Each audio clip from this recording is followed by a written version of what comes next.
Glória a Deus, meus irmãos. Pegue sua Bíblia lá em Romanos 10, por favor. Hoje nós estamos terminando o capítulo 10 de Romanos. Romanos 10, 16, por favor.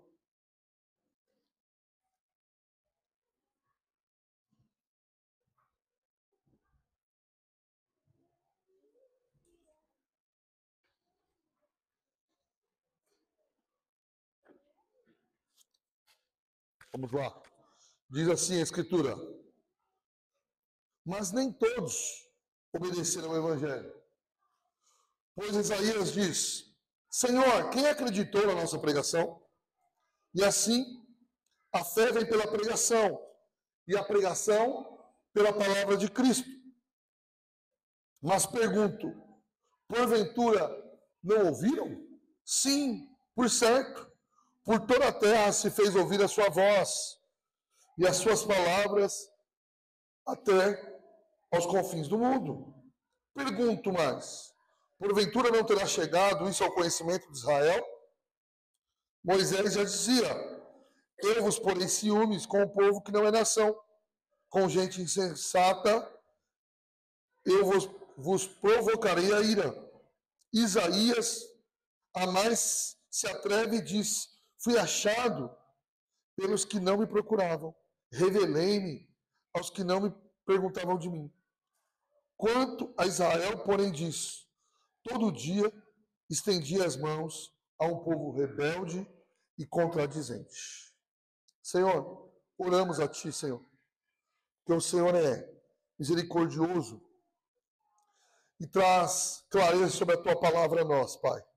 Que o Senhor possa fazer isso essa manhã, que meus irmãos possam ouvir a Tua palavra, Senhor, a exortação, o apóstolo Paulo deu a Israel e aqueles que ouviam possam realmente ser uma exortação ao nosso coração também, Pai.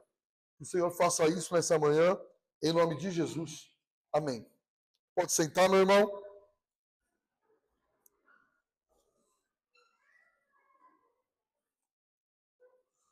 Bom, aqui o contexto, né? Até aqui do capítulo 10, 9, falando sobre a eleição de Israel. 10, os judeus são culpados, o capítulo 10, porque eles rejeitaram o evangelho, eles são culpados dessa rejeição, e ele vai, desde o começo, dizendo, porque eles tiveram um zelo sem entendimento, quiseram colocar a sua própria justiça, tentaram a salvação pelas obras, são muitas exortações.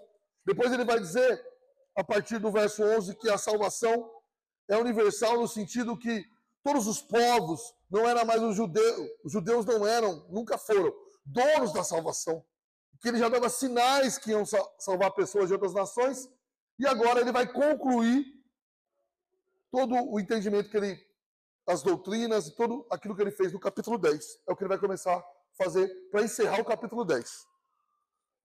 Então ele vai dizer o que, irmãos? Ele vai dizer que Israel rejeitou o Messias. A cegueira de Israel é culpa de Israel. E Deus começou a salvar gentios e que isso era profetizado já. Então, aqueles e os israelitas aprendiam, tá bom, irmão? Até os 12 anos, eles aprendiam muito sobre as Escrituras. Como tinham aprendido tanto, tinham ouvido falar dos sinais, e agora eles estavam diante dos sinais, e mesmo assim não criam. Então, eles eram culpados. Eles aprenderam, eles tiveram os sinais e recusam a fé. Quem é o culpado? Deus? Não. O culpado é eles, que o rejeitam. Vamos desligar aqui para mim, pastor Júnior, por favor? É isso que está acontecendo. A incredulidade de Israel, irmão, o orgulho religioso, é orgulho. Eles olhavam e diziam o seguinte: como que pode esses gentios serem salvos? Não, há algo errado. Mas eles esqueciam que Oséias tinha profetizado, Deuteronômio tinha profetizado, Isaías tinha profetizado. E no sentido que o texto vai dizer, será que eles não sabiam? Sabiam! Eles tinham ouvido, eles tinham conhecimento que a rejeição de Israel e a colocação dos gentios era um sinal. E eles estavam respondendo tudo isso como? De maneira orgulhosa. De maneira com orgulho religioso que muitas vezes aponta para nós também, no nosso contexto, irmão. Quantas vezes somos incrédulos por puro orgulho? Não queremos nem ouvir a explicação. Não, eu não acredito assim. E hoje é mais ou menos assim, né? Não, a pessoa compara Deus com ela mesma. Já reparou? Não, se eu faço isso para o meu filho, Deus vai ser melhor do que eu. Então, se eu tal, Deus vai fazer além. Como se ele fosse nível de comparação da conversa. O pastor Júnior ensinou aqui na EBD, irmão. A grandeza de Deus, a sua sabedoria. Você acha que eu posso ser comparado? Não, se eu faço tal coisa, Deus tem que fazer algo melhor. Óbvio que Deus faz algo melhor, mas quem disse que é esse o plano de Deus dessa maneira? Ele é muito mais sábio do que você imagina. Para você ficar... Bom, fazemos comparações para dar exemplos para as pessoas entenderem. Tem sua utilidade. Só que você tem que saber sempre o seguinte: o melhor exemplo que eu der comparando o homem ou a natureza com o Senhor, ele é pequeno perto do Senhor. E você não pode fazer daquele exemplo uma doutrina. Compreende a diferença? Você pega um exemplo e fala, não, é desse jeito aqui. Você faz quase do exemplo um texto bíblico. Você pode ver que tem gente que não cita a Bíblia. Ele conta a historinha. Não é verdade? Você vai falar, não, mas veja bem, um dia eu escutei na igreja uma historinha que explica isso. Para ele, a historinha é canônica. Deve estar nas escrituras. Cuidado, isso é orgulho religioso. E aí o orgulho religioso endurece, nos torna insensível, como Israel se tornou insensível. É interessante hoje, irmão. Reparou que qualquer coisa que acontece no mundo, para alguns, principalmente, não vou dizer principalmente, mas para um grande número de pessoas que não frequentam mais a igreja, qualquer coisa que acontece no mundo é um sinal da volta de Jesus. Certo? Eu não estou dizendo que algumas coisas não possam ser sinal, mas é qualquer coisa hoje. Qualquer coisa. E às vezes as pessoas me procuram, porque eu sou pastor, óbvio. Olha, isso aqui é um sinal, você não acha? Ah, não sei, como você não acha? É óbvio que é um sinal. Fulano de tal, no Instagram tal, falou de Daniel e não sei o quê. E eu falo sempre agora eu faço isso. Eu falei, você acredita que é um sinal? Acredito que não está nada. Se acreditasse, não dava desviado sem frequentar a igreja. Se de fato isso fosse um sinal, e você cresce que é um sinal, o que você faria? Você ajeitaria a tua vida. E não ficava fazendo essas coisas na internet simplesmente. Não. Você compreende o que eu estou dizendo? Não adianta Israel dizer que tal coisa era um sinal se eles não criam. Se eles não olhavam para Jesus e diziam, esse é o Messias. Ele começa dizendo, mas nem todos obedeceram. Ele podia até ter dito o seguinte, a maioria não obedeceu. Quem foi que rejeitou Jesus, irmão? Entre os israelitas? A minoria ou a maioria? A maioria. Nem todos obedeceram. Você vê que assim não é simplesmente aqueles que... Todos. As pessoas que não conhecem, que rejeitam Jesus Cristo, não é... Você acha que é só porque... não, ninguém explicou para ele direito. O termo aqui, nem todos obedeceram, é algo ativo. Eles desobedeceram porque quiseram desobedecer. A gente fica achando que as pessoas... Não, se fulano explicasse, talvez ela entenderia. Muitas vezes não. Elas desobedecem, elas ouvem e resolvem desobedecer. É isso que Israel fez. Bom, o povo ali em Jerusalém ouviu... Será que tinha um bom pregador lá, irmão? Um homem chamado Jesus Cristo, será que era um bom pregador? Será que ele era melhor que o seu pregador da internet que você gosta? Você acha que se todo mundo ouvisse ele, todo mundo conheceria? Eles recusaram a pregação de Jesus Cristo. Endureceram o coração com Jesus. Depois, os apóstolos ergueram a voz e disseram o quê? Ele ressuscitou, era verdade. E o que eles fizeram? Continuaram rejeitando. Aqueles que rejeitam a palavra de Deus o fazem conscientemente, meus irmãos. Isso é um problema da queda. Desde a queda de Adão, o homem faz o quê? Ele desobedece.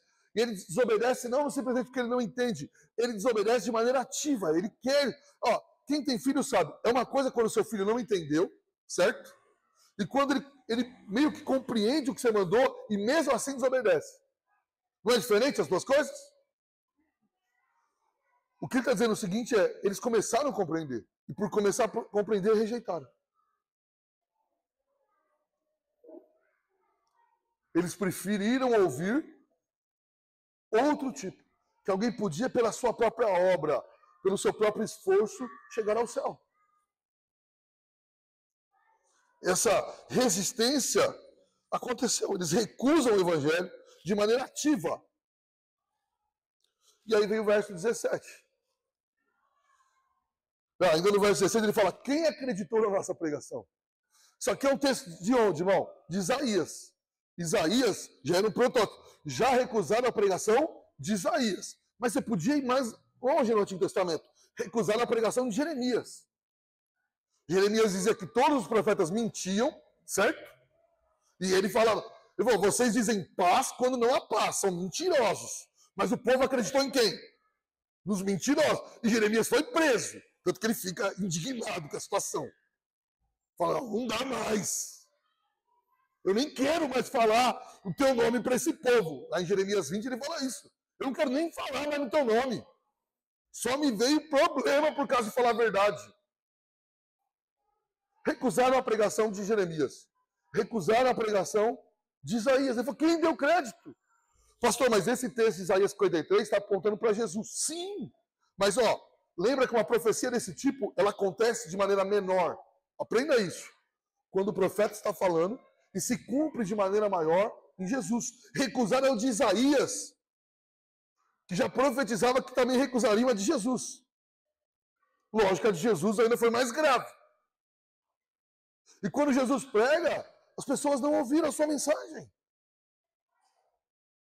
Ou se Jesus chegasse e falasse, tem que andar até lá, e quem chegar lá primeiro vai receber galardão, você acha que as pessoas ouviriam? Ouviriam. O que com o evangelho genuíno, irmão, é mais difícil das pessoas compreenderem? Não tem lugar para ir. Certo?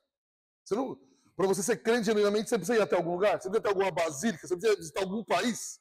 Você precisa fazer andar até algum lugar? Não precisa. Você não tem lugar para ir, você não tem morto para adorar, você não tem nada disso. Então, alguns falam, não, isso não é palpável, eu queria um lugar para visitar. Eu sei que criaram isso no movimento evangélico, né? Tem que ir em Jerusalém. Se você for em Jerusalém, sua visão vai abrir. Não é piada. Se você quiser ir em Jerusalém e ver, deve ser emocionante, eu não nego isso. Mas você não vai ser nem mais crente, nem menos crente por ir ou não ir.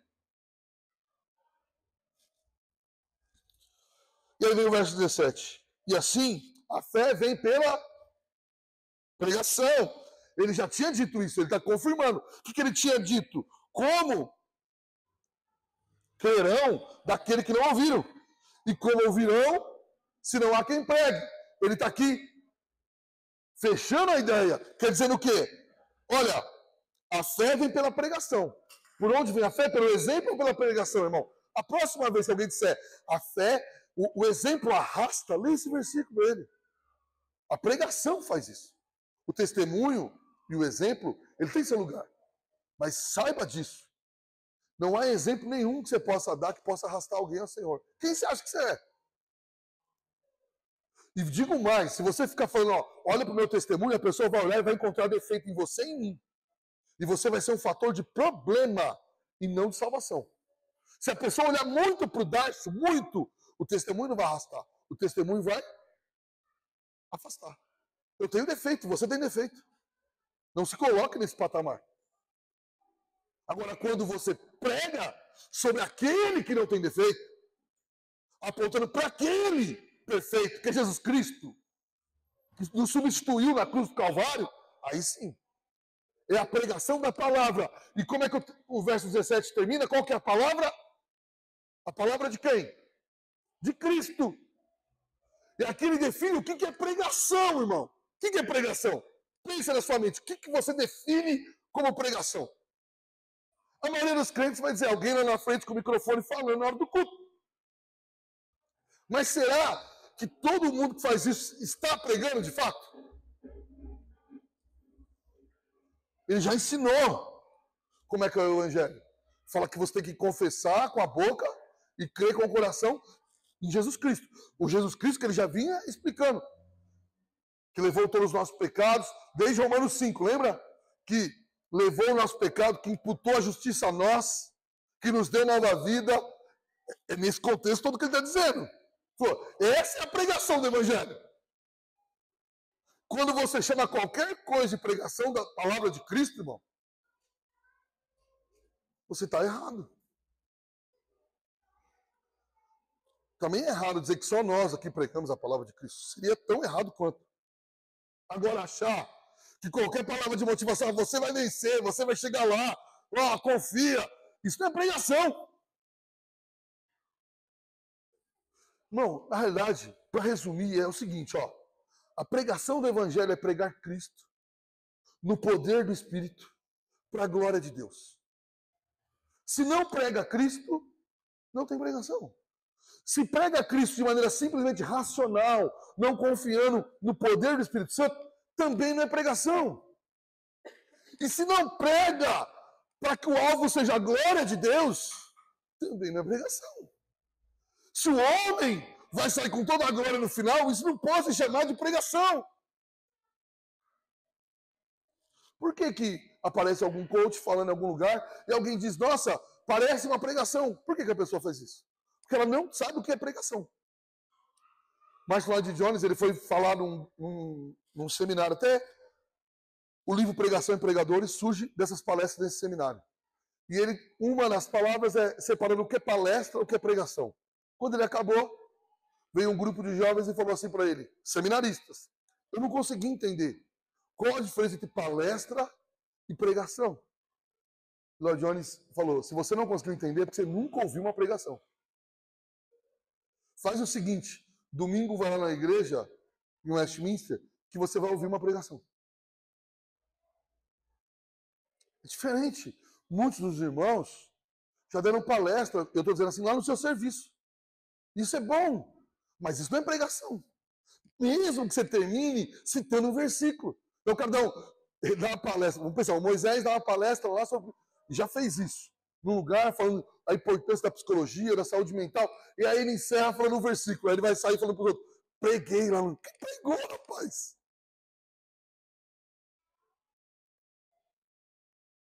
Eu vi um político, conversei com ele. Não, na ONU eu tive que discursar e no final sem contar para ninguém, porque lá não pode citar o nome do Senhor.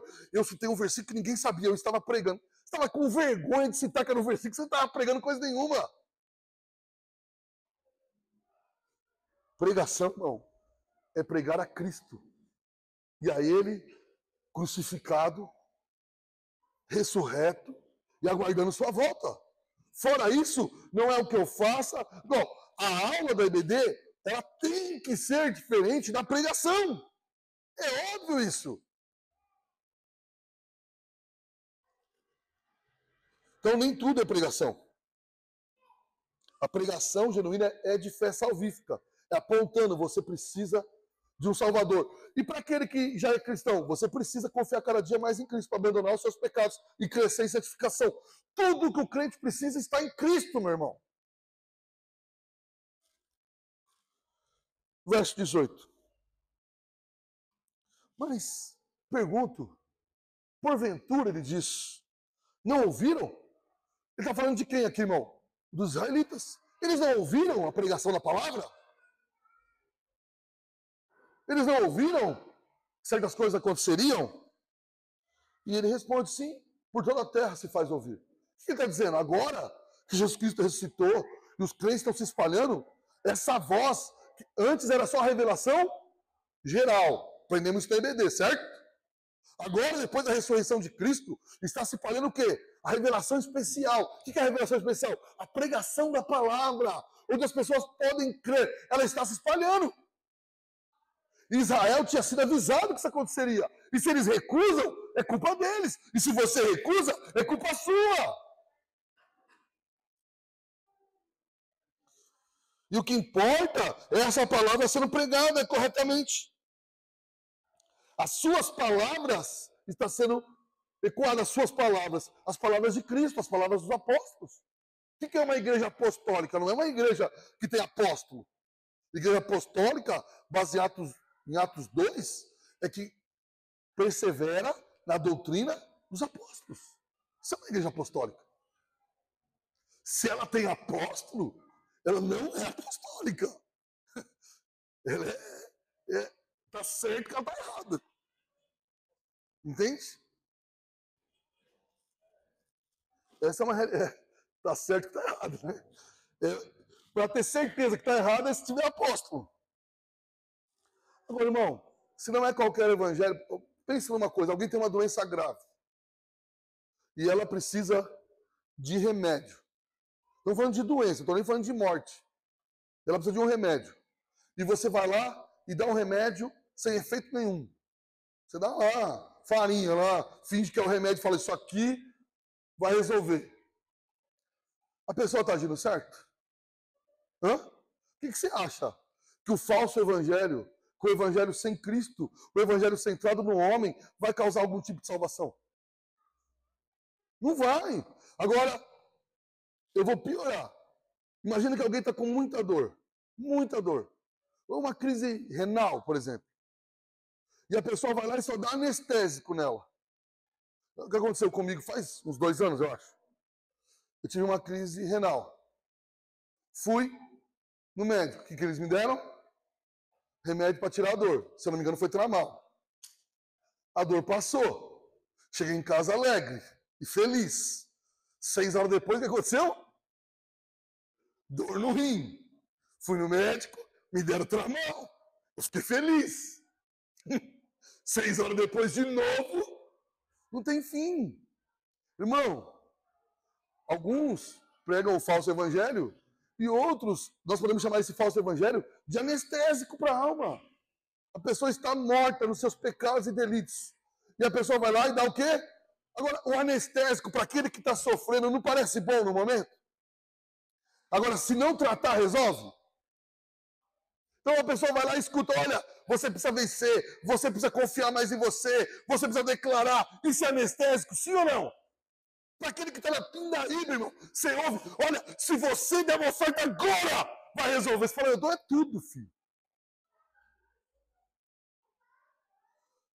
Eu lembro que estava eu e o Vitinho, um amigo meu de Marília, num culto, e o cara foi pedir oferta, o cara era bom para pedir oferta, irmão. Pensa num cara bom. Tão bom que parecia que ele enfiou a mão nos meus bolsos para levar. Sobrou nada. Aí entregamos tudo, a coisa era meio tonto. Na hora de ir embora, o Vitinho falou, rapaz, foi tão puxado, nós nem percebemos. Mais 10 minutos entregamos até a roupa, rapaz. Então é anestésico. Se você fizer isso, a sua vida vai mudar. Se você, ou é dinheiro, ou é aquilo. O que é isso, irmão? Na hora parece que traz algum bem? Traz. Aparentemente. Mas olha para o futuro. Isso vai trazer alguma solução? Não vai. Ó, seu filho está dando problema na escola. Você vai lá, não, olha, finge que não aconteceu, esposa, hoje. Resolveu o problema? Hã? Você escondeu para debaixo do tapete. Você sabe o que é isso, irmão. Vou dar um exemplo mais claro. Você tem uma doença. Aí você fala para um crente assim, olha, eu estou, sei lá, estou com um problema sério renal, vamos ficar no renal. Aí alguém vai dizer o que para você? Não, declara que você não tem. Começa a dizer que você não tem. Aí alguém fala, você tem problema? Não, não tenho. Resolveu? Não, piorou, agora você é mentiroso também. Além de ter problema no rim, tu é um mentiroso. Isso é anestésico, irmão. Aí isso mexe com a sua mente, você acha que acordou melhor e falou, olha, é verdade. Se eu ficar dizendo que eu não tenho, parece... Eu já passei por isso. Você já passou por isso? Você é enganado na sua mente. A anestesia faz isso. Tira momentaneamente a dor, só que é o seguinte, uma anestesia. E eu estou falando anestesia por falso evangelho. Depois de 6 meses, vem uma pancada. Porque o problema cresceu, aumentou. Tomou conta. Abrangeu mais o coração. E aí aquela anestesia não dá mais. Tem que ter um movimento novo. Irmão, os últimos 25 anos ou 30 da igreja cristã brasileira têm sido de movimentos novos. Por quê? Porque a anestesia venceu o período.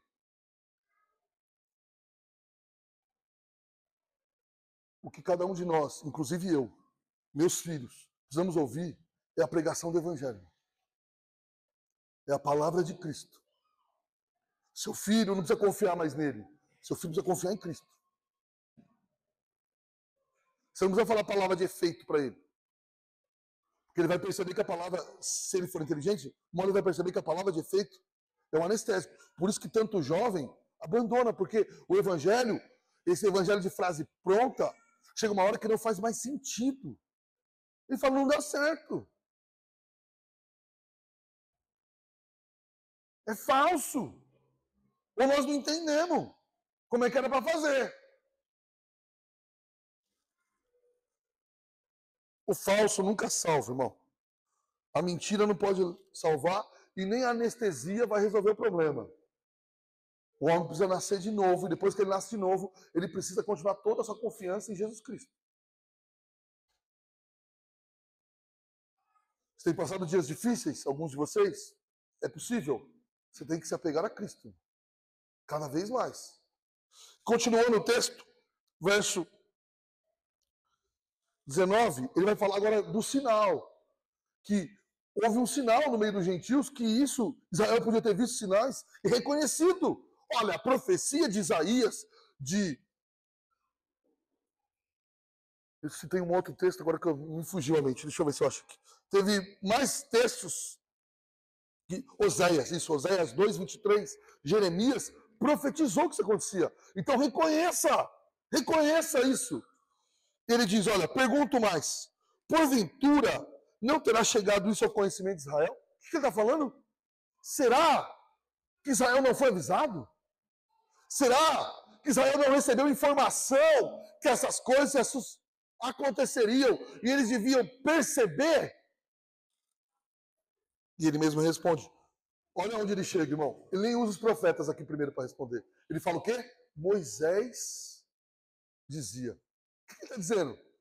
Eu não vou nem usar Jeremias, Isaías e Oséias. Eu vou usar o Pentateuco. Lá no início, onde todo israelita até os 12 anos aprende a Torá, já tinha um aviso. E ele cita Deuteronômio 32, 21. Eu vos porei em ciúmes com um povo que não é nação, com gente insensata, eu vos provocarei a ira. Ele está dizendo, olha, vocês me abandonando, eu vou salvar um outro povo, vocês vão ficar enciumados, irados por isso. O que Paulo está dizendo? Moisés já havia alertado. Então, ele está respondendo a pergunta que ele fez. Eles não foram informados disso? Foram e recusaram.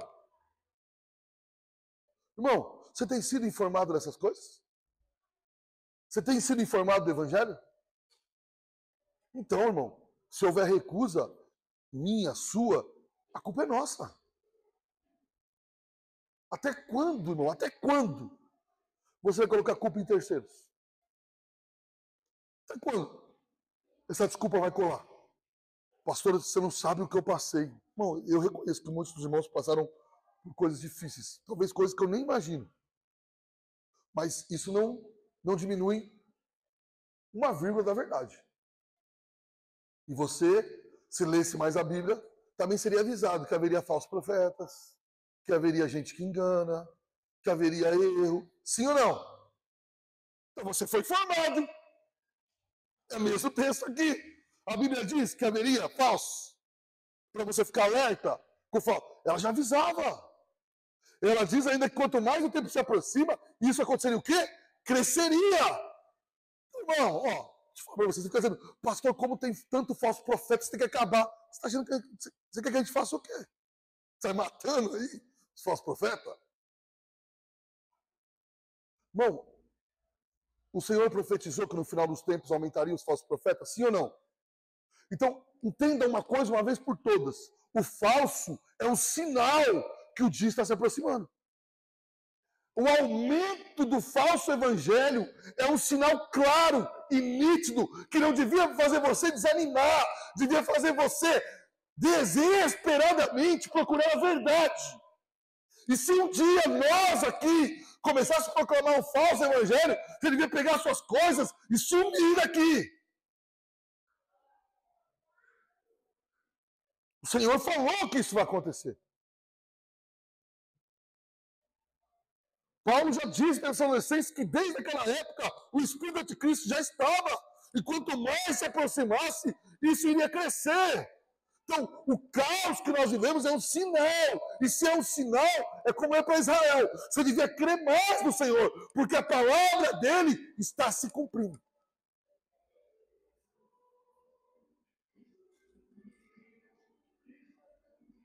Não se engane, irmão. Todos aqueles que rejeitarem o Senhor, toda nação, todo povo que endurecer seu coração, será deixado pelo Senhor. Olha a Europa, irmão. Devendo gerar um temor, berço da reforma protestante. Hoje você olha para a Europa, nem dá para chamar. Lógico que tem lá crentes, deve ter uma ou outra, mas no geral quase não existe. Por quê? Porque o falso entrou e devastou.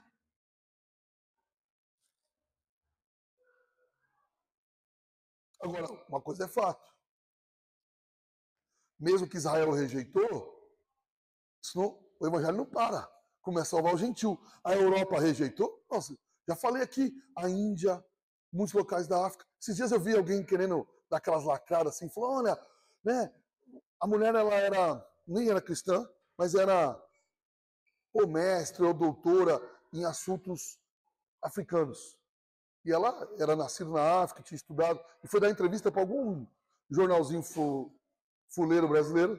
E a pessoa falou, olha, eu quero que você diga para mim como tem sido aumentando lá as religiões de matriz africana. Aí a pessoa fez todo aquele discurso e tal. Quando ela acabou, ela falou, eu desconheço a informação que você tem. Eu estou falando da Nigéria, certo? Ela falou, sim, da Nigéria. Então, metade da Nigéria é muçulmana, onde eu não posso nem estudar, que se eu entrar lá eles me matam. E a outra metade é cristã. Eu não sei o que você está falando. Esse discurso, esse dia eu vi falando, olha, um outro falando, os africanos, eles não têm os próprios teólogos, não deviam ter teólogos brancos como o Piper, não sei quem. Ok, vai lá em Agostinho e Atanásio, fica tranquilo. Ano 400, Agostinho.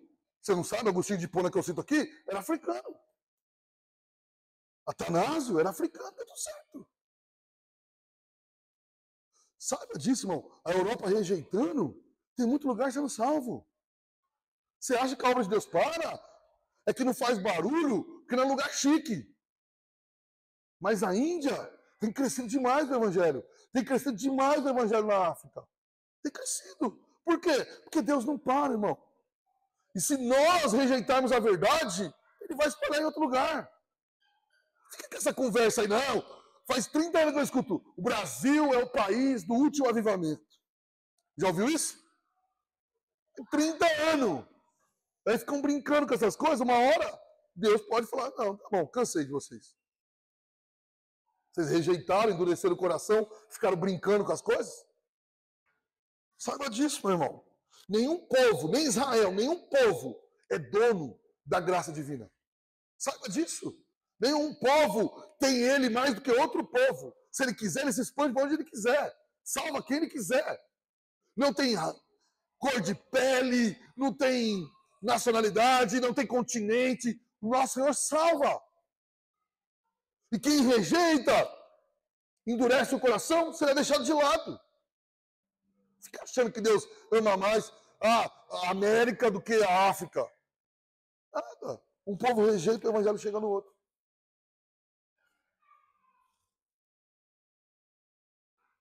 Verso 20. Isaías diz mais, ele fala, Isaías se atreve.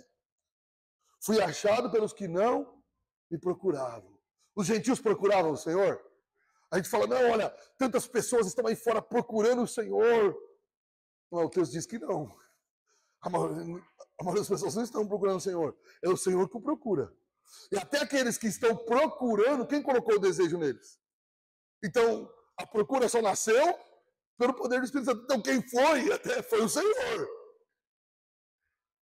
Quando você achou o Senhor, você falou, mas eu estava procurando. Então, mas antes de você estar procurando, você não estava. E quando surgiu o desejo de procurar, quem colocou esse desejo em você foi o Espírito Santo. Então qual que é o mérito seu? Absolutamente nenhum. Foi achado por aqueles que não procuravam. E assim foi. Os gentios não procuravam. E acharam. Revelei-me aos que não perguntavam de mim. Os gentios não perguntavam, Senhor. Faziam as coisas. Adoravam a Deus pagãos. E faziam tudo mais sem querer saber do Senhor. Achavam que estavam certos. Mas Deus se revelou a eles. A nós também. Deus se revelou a nós. E o nosso coração devia ser grato e fervoroso no Senhor por isso. E não orgulhoso. Achando que nós somos demais e os outros de menos. Esse orgulho reformado, irmão, é pecado. Olha, nós somos os bons. Deus se revelou, nós nem procurava a verdade, irmão. Eu estava feliz em ficar pagando para ser vencedor. Você só começou a ficar triste quando começou a não dar certo. Enquanto não estava certo, você estava feliz ou não estava? Então você tem que saber o seguinte. Quando começou a dar errado aquelas coisas, era a mão de Deus nos livrando. Quando a igreja em Marília entrou em colapso pelo movimento que nós fazíamos, foi o Senhor querendo nos livrar daquelas falhas, daqueles erros. O Senhor não nos deu o falso evangelho. Escute bem o que eu estou dizendo. Ele nos livrou, fazendo que aquele sistema entrasse em colapso. Não desse mais certo. Porque é mais ou menos o seguinte, você declara e dá certo, qual que é a noção que você chega assim? Eu fiz isso, não sei se você fez. Alguém falou, se você declarar tal coisa, vai acontecer. Traz a resistência, aquilo que não existe, papapá. Aí você, a primeira vez você faz meio envergonhado, não é? Ah, Senhor, eu declaro que tal coisa vai dar certo. Aí a coisa dá certo. De vez em quando você dá crédito a Deus, o que você faz? É porque eu declarei, rapaz. Agora eu aprendi. Irmão, qual que é a graça divina? Deus podia, como Faraó, endurecer nosso coração e permitir que isso desse certo, entre aspas, por mais tempo e nós ficássemos enrolados na mentira. Quando ele coloca tudo em colapso, é graça dele, dizendo, para de olhar para isso, procura a verdade. Quando Deus colocou seu sistema em colapso, foi graça de Deus. Ele podia ter endurecido, permitido que mais coisa aparentemente desse certo e você ficasse cada vez mais longe do Senhor. Mas ele se revelou para aqueles que não perguntavam dele. É uma realidade. Por fim, ele diz, quando Israel, porém, diz, quanto a Israel, porém, diz, todo dia estendia a mão a um povo rebelde e contradizente. Aqui tem duas verdades. Deus é bom e o povo é endurecido. Ele diz o quê? Que a Israel, o que ele fez todo dia? Estendeu a mão. Israel quis? Não. De quem é a culpa? Não para de falar, não. Simplesmente Deus não quis escolhê-lo, então não tinha o que fazer. Ele está dizendo, olha, a eleição, mas a rejeição é culpa de Israel. Eles disseram não. Eu estendi a mão. Eles disseram não. Foram rebeldes todos os dias. Quantos ouvem a palavra e são rebeldes todo dia? Sabe, irmão? A você e a mim. Não importa o que estamos passando. Se nos arrependermos, a mão do Senhor está estendida para nós. Se endurecermos, um dia vamos sentir no lombo o endurecimento do nosso coração. Isso é um fato, irmão. Isso é um fato. Aí talvez você pergunte, lembra que eu estava falando de Israel desde o capítulo 9. Então acabou, Israel não tem mais jeito? Bom, cenas do próximo capítulo. Capítulo 11 ele vai responder se Israel tem jeito. Se existe ainda uma esperança para a nação israelita. É o capítulo 11, e aí nós vamos responder com o tempo. Eu concluo, irmão, com uma história que eu acho bem interessante sobre a Segunda Guerra Mundial. Uma pequena cidade da França, que eu não me recordo o nome, ela foi atacada pela Alemanha. E as pessoas começaram... Se você já assistiu o filme da França atacada, você já tem noção disso. Elas continuaram morando né, nas casas que não foram completamente derrubadas, mas ainda foram atingidas.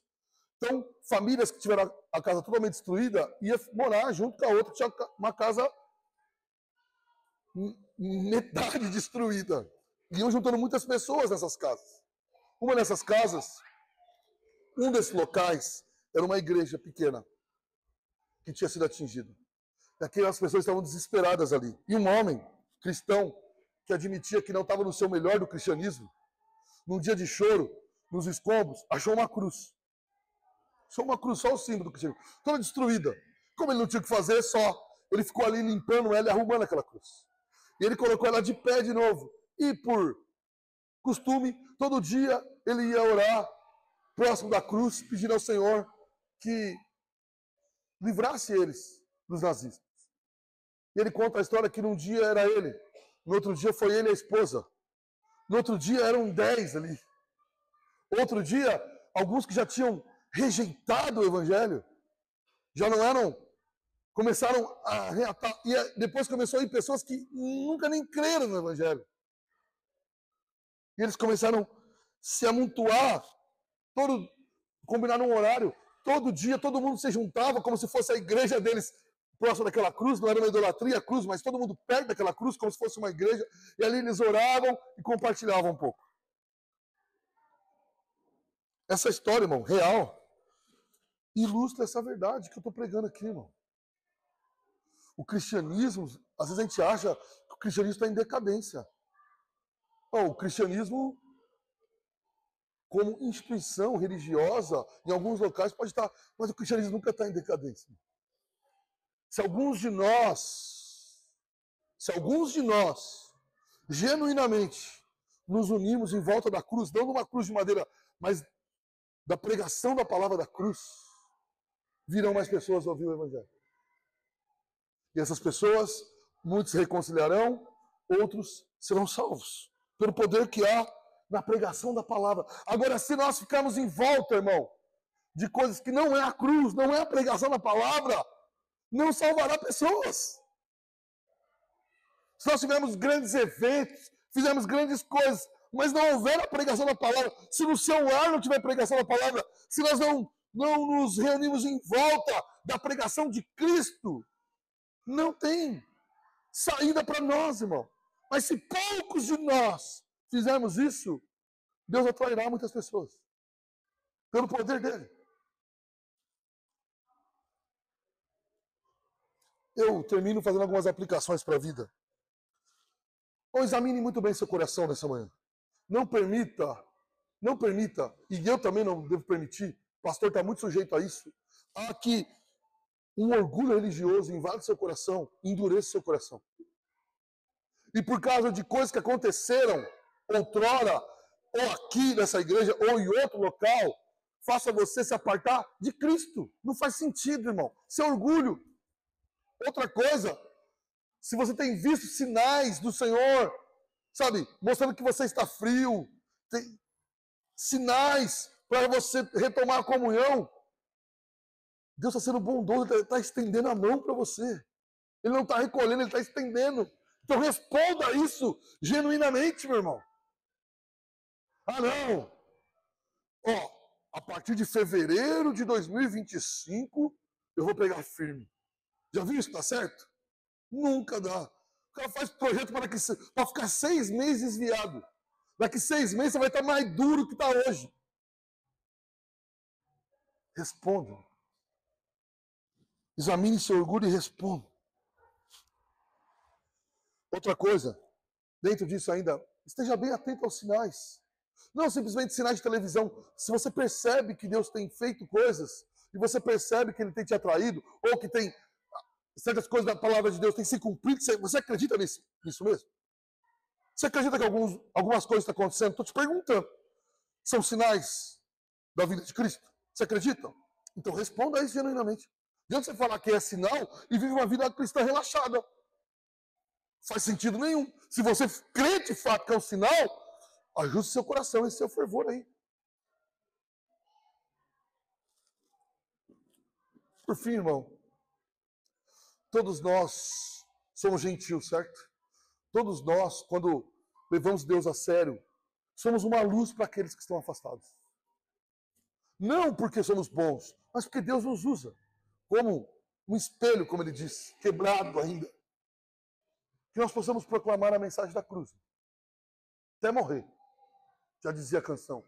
Eu a vou proclamar. Você cantou isso muitas vezes, não cantou? Estamos precisando viver, irmão. Precisamos proclamar aonde estivermos a mensagem da... Não é a mensagem da autoajuda, não é a mensagem da conquista, não é a mensagem da anestesia, você vai ficar melhor. É a mensagem da cruz. Possamos proclamar todos os dias. Eu te encorajo a lembrar que Deus é paciente e gracioso. E estava com a mão estendida para Israel, que recusou Jesus, está com a mão estendida para nós. É um Deus gracioso. E o Evangelho, nunca se esqueça, ele é poderoso para quebrantar o coração mais duro de todos. Nunca imagine que alguém é impossível ser salvo. Deus pode. E proclame essa verdade, irmão. Com fé. Lembrando sempre que a luz brilha mais forte na escuridão. São dias escuros, a luz de Cristo vai brilhar. O Evangelho vai brilhar. Na realidade, o Evangelho nunca parou de brilhar. Nós precisamos viver esse Evangelho para que as pessoas possam ver essa luz brilhar. Vamos ficar de pé, meus irmãos?